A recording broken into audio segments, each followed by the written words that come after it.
Doctor साहिबा, अगर देखा जाए मजमूई मंजरनामे में अफगानिस्तान के अंदर मुख्तलिफ धड़े दिखाई देते हैं, जिसमें केपी खुरासान दिखाई देता है, जिसमें दाइश दिखाई देती है, जिसमें जमातुल अहरार दिखाई देती है, टीटीपी दिखाई देती है, टीटीए है और टीटीए के मुख्तलिफ धड़े हैं और किसी पे कंट्रोल नहीं है। बैनुल अक़वामी मंजरनामे में देखें तो अमेरिका के शहरों को बम से उड़ाने के जो तरीके हैं वो टिक टॉक के ऊपर बताए जा रहे हैं अफगानी शहरियों की जानिब से। तो ये हालात किस तरफ को जा रहे हैं अफगानिस्तान के और इसके पीछे की वजह क्या लगती है? बहुत शुक्रिया, आपने एक बहुत अहम सवाल की तरफ इशारा किया कि जो ये मिस्क्रिएंट हैं या मिलिटेंट ग्रुप्स हैं, प्रॉक्सी ग्रुप्स हैं, they are now divided in many factions. इसकी वजह से बहुत सारी रियलिटीज़ जो हैं वो ऑब्फस्केट भी हो गई हैं अफगानिस्तान के हिसाब से भी, और कहीं भी अगर कोई भी मिलिटेंट ग्रुप जो है या प्रॉक्सी ग्रुप काम कर रहा होता है, जब उसके अंदर धड़ा बंदियाँ हो जाती हैं तो उसके अंदर ज़्यादा मसाइल इस तरह के जन्म लेते हैं कि there are terrorist incidents that take place, लेकिन उसकी जो जिम्मेदारी है वो किसके ऊपर आयद होती है? ये हमेशा जो है एक वो स्टेट जो कि टेररिस्ट इंसिडेंट से डील कर रहा होता है, उसके लिए इन मामलात को देखना बहुत मुश्किल से मुश्किल तर होता जाता है। जिस तरह कि इस्लामाबाद में जब अटैक हुआ तो मैं ये नोट कर रही थी कि जो टीटीपी है उसने एक फर्दर कंफ्यूजन पैदा करने के लिए एक नई तंजीम का नाम लिया जिसका नाम था जैशुल हिंद। तो मेरा ख्याल है कि आइडियोलॉजिकली ये सब अलाइंड हैं, they are all on the same page, लेकिन ये मुख्तलिफ नामों से जो है वो ऑपरेट करते हैं और इनके इंटरनली कंपीटिंग इंटरेस्ट्स हैं, they are vying for power. ये तो तालिबान के ग्रुप्स की बात हो गई।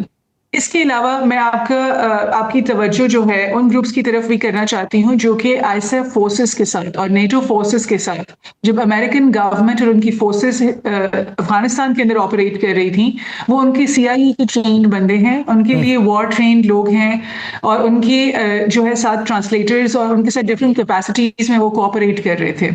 तो जब अमेरिका यहाँ से विड्रॉल किया अमेरिका ने, तो उन्होंने इन तमाम लोगों को जो है एलाइज वेलकम प्रोग्राम के तहत जो है अपने मुल्कों के अंदर सेटल किया। अब आप ये इमेजिन करेंगे, ये तो apparently against Taliban they were cooperating with America and the West as well. और अब रिसेंटली जो कि व्हाइट हाउस के ऊपर अटैक हुआ है, उससे ये समझ में आती है कि जो बंदा गया हुआ था वो सिक्योरिटी क्लियरेंसेस और चेक्स के थ्रू पास होकर अमेरिका के अंदर गया था, and yet he was involve in this. और इसी तरह इस प्रोग्राम के तहत जो बाकी अफगानी बाशिंदे भी डिफरेंट वेस्टर्न कंट्रीज के अंदर जाके सेटल हुए हैं, इन सब ने एक नेटवर्क बनाया हुआ है और इसके अलावा वेस्ट के अलावा इस खत्ते में भी वो एक नेटवर्क के फॉर्म में ऑपरेट कर रहे हैं। अब इसकी वजह से पाकिस्तान और आसपास के तमाम जो पड़ोसी ममालिक हैं उनकी सिक्योरिटी कॉम्प्लिकेशन ज्यादा हो गए हैं। अगर हम रियलिस्ट पैराडाइम में देखें तो हम लोग एक सिक्योरिटी डिलेमा का शिकार हैं और ये जो टेररिज्म जो है ये एक स्पाइरल करता जा रहा है इनटू मोर कॉम्प्लिकेटेड फॉर्म्स। इन सारे प्रॉक्सीज ग्रुप्स के होते हुए अब मामलात ये हैं कि there is one group which is Kabul group and the other is the Kandahar group. Kabul group जो है वो इकोनॉमिक अपने लिए फॉरेन पॉलिसी को जो है वो प्रैग्मेटिज्म के पर्सपेक्टिव में इंडिया के साथ अलाइन के साथ वो लेजिटिमेसी की कोशिश कर रहा है, जबकि जो कंदाहार ग्रुप है they are more into their ideological जो है उनका जो बिगिनिंग थी, जो स्ट्रिक्ट इंटरप्रिटेशंस थे इस्लाम के, और अभी भी वो बहुत ज़्यादा इन्फ्लुएंस कर रहे हैं काबुल ग्रुप को on the point of positions जो कि तालिबान गवर्नमेंट के अंदर लोगों को देनी है, औरतों की जो राइट्स हैं उनके ऊपर उनके पोजीशन को बहुत इन्फ्लुएंस कर रहे हैं। और अगर वो किसी भी किस्म के ऐसे कॉन्फिडेंस बिल्डिंग मेजर्स में अपने आसपास की कंट्रीज में एंटर होना चाहते हैं, वो उसके बहुत अगेंस्ट हैं। सो all of these are actually now showing कि तालिबान के अपने अंदर competing interests रखने वाले ग्रुप हैं और तालिबान फुली जो काबुल ग्रुप है वो फुली मुल्क के तमाम हिस्सों के ऊपर इफेक्टिव कंट्रोल नहीं कर रहा। इसकी वजह एक तो ये कि रिप्रेजेंटेशन भी नहीं है बाकी जो इस ग्रुप के साथ, नुमाइंदगी दिखाई नहीं देती, नुमाइंदगी ना होने की वजह से मजमूई तौर पे दिखाई नहीं दे रहा, तो इसी वजह से एक दूसरे पे कंट्रोल खोते जा रहे हैं और ये जो अनासर हैं ये मुख्तलिफ ममालिक के अंदर दहशतगर्दी को हवा दे रहे हैं। अहमद साहब, सबसे पहले आपकी तरफ आता हूँ कि पाकिस्तान ने ये जो सरहदी झड़पें हैं, ये जारी जंगबंदी है,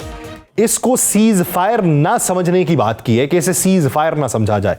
इस वक्त अगर बैनुल अक़वामी मंजरनामा देखें, अफगानिस्तान किस टेंशन के अंदर है और आने वाले दिनों के अंदर खित्ता मजीद किस टेंशन में आएगा? बहुत शुक्रिया। देखें, पाकिस्तान का स्टैंस शुरू से ही बहुत वाज़ेह रहा है पूरी दुनिया के सामने कि हमारा अफगानिस्तान के साथ जो इशू है वो टेररिज्म के ऊपर है और terrorism is the only condition जो सेंट्रलिटी है पाकिस्तान अफगान रिलेशंस की, वो टेररिज्म जो अफगानिस्तान से पाकिस्तान के अंदर आ रहा है उसके अराउंड रिजॉल्व करती है। टू द एक्सटेंट कि अगर ये दहशतगर्दी बंद नहीं होती, the most extreme measure is a country, जो एक मुल्क कन्वेंशनल वॉर में इंगेज हो जाए एक और मुल्क के साथ। तो हमने ये वाजे किया कि अगर ये दहशतगर्दी खत्म नहीं होती तो हम एक कन्वेंशनल जंग भी कर सकते हैं अफगान, हमने करके भी दिखाया है कि हम टेरर हाइड आउट्स जो हैं इनके वहां पे टारगेट करेंगे। पाकिस्तान की जो काउंटर टेररिज्म पॉलिसी है फॉर द पास्ट 20 ईयर्स, आपको इस बात का इदराक है कि पाकिस्तान को 65, 71 और उसके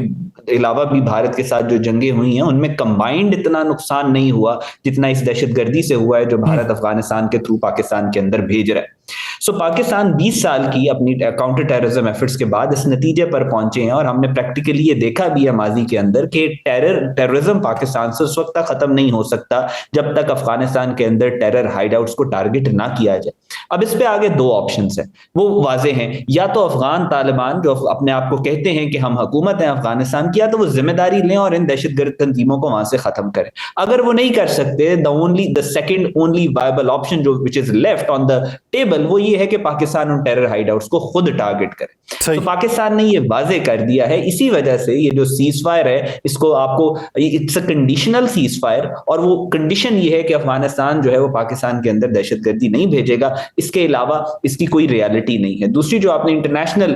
मंजरनामे की बात की है, अफगानिस्तान पाकिस्तान बारहा कह चुका है कि अफगानिस्तान सिर्फ पाकिस्तान के लिए थ्रेट नहीं है। जब ईरान के अंदर इन्होंने इसराइल के बिहाफ पे स्पाइंग की थी ऑपरेशन राइजिंग लाइन के दौरान, और ईरान ने 15 लाख अफगानियों को बहुत बुरी तरह से बाहर निकाल दिया, उस वक्त ईरान कह रहा था पूरी दुनिया को कि ये पूरे खित्ते के लिए खतरा है। पाकिस्तान ने बारहा कहा कि ये सिर्फ पाकिस्तान के लिए खतरा नहीं है, पूरी दुनिया के लिए खतरा है। ताजिकिस्तान के ऊपर जब अगस्त पे इन्होंने अटैक किया तो ताजिक्स ने कहा कि ये पूरे खित्ते के लिए खतरा नहीं, पूरी दुनिया के लिए खतरा है। आज आपने देखा है कि अफगानिस्तान के अंदर जो दहशत, आज FBI ने कुछ इनके अफगान जो टेररिस्ट हैं उनको एप्रीहेंड किया है जो कि और टेररिस्ट एक्टिविटी अमेरिका के अंदर प्लान कर रहे थे। 26 नवंबर को वॉशिंगटन के अंदर इन्होंने टेररिस्ट अटैक किया। बात यह है कि ये जितनी भी दहशतगर्दी अफगानिस्तान के थ्रू पूरी दुनिया में डिसमिनेट कर रही है, इसका एक पूरा इंफ्रास्ट्रक्चर है जिसमें बहुत सारी। मैं अहमद साहब आपकी तरफ वापस आता हूं। डॉक्टर साहिबा, अगर देखा जाए मजमूई मंजरनामे में अफगानिस्तान के अंदर मुख्तलिफ धड़े दिखाई देते हैं, जिसमें KP खुरासान दिखाई देता है, जिसमें दाइश दिखाई देती है, जिसमें जमातुल अहरार दिखाई देती है, TTP दिखाई देती है, TTA है, और TTA के मुख्तलिफ धड़े हैं और किसी पे कंट्रोल नहीं है। बैनुल अक़वामी मंजरनामे में देखें तो अमेरिका के शहरों को बम से उड़ाने के जो तरीके हैं वो टिकटॉक के ऊपर बताए जा रहे हैं अफगानी शहरियों की जानिब से। तो ये हालात किस तरफ को जा रहे हैं अफगानिस्तान के, और इसके पीछे की वजह क्या लगती है? बहुत शुक्रिया, आपने एक बहुत अहम सवाल की तरफ इशारा किया कि जो ये मिस्क्रिएंट हैं या मिलिटेंट ग्रुप्स हैं, प्रॉक्सी ग्रुप्स हैं, they are now divided in many factions. इस वजह से बहुत सारी रियलिटीज़ जो हैं वो ऑब्फस्केट भी हो गई हैं अफगानिस्तान के हिसाब से भी, और कहीं भी अगर कोई भी मिलिटेंट ग्रुप जो है या प्रॉक्सी ग्रुप काम कर रहा होता है, जब उसके अंदर धड़ा बंदियाँ हो जाती हैं तो उसके अंदर ज़्यादा मसाइल इस तरह के जन्म लेते हैं कि there are terrorist incidents that take place, लेकिन उसकी जो जिम्मेदारी है वो किसके ऊपर आयद होती है? ये हमेशा जो है एक वो स्टेट जो कि टेररिस्ट इंसिडेंट से डील कर रहा होता है, उसके लिए इन मामलात को देखना बहुत मुश्किल से मुश्किल तर होता जाता है। जिस तरह कि इस्लामाबाद में जब अटैक हुआ तो मैं ये नोट कर रही थी कि जो TTP है उसने एक फर्दर कंफ्यूजन पैदा करने के लिए एक नई तंजीम का नाम लिया जिसका नाम था जैश-उल-हिंद।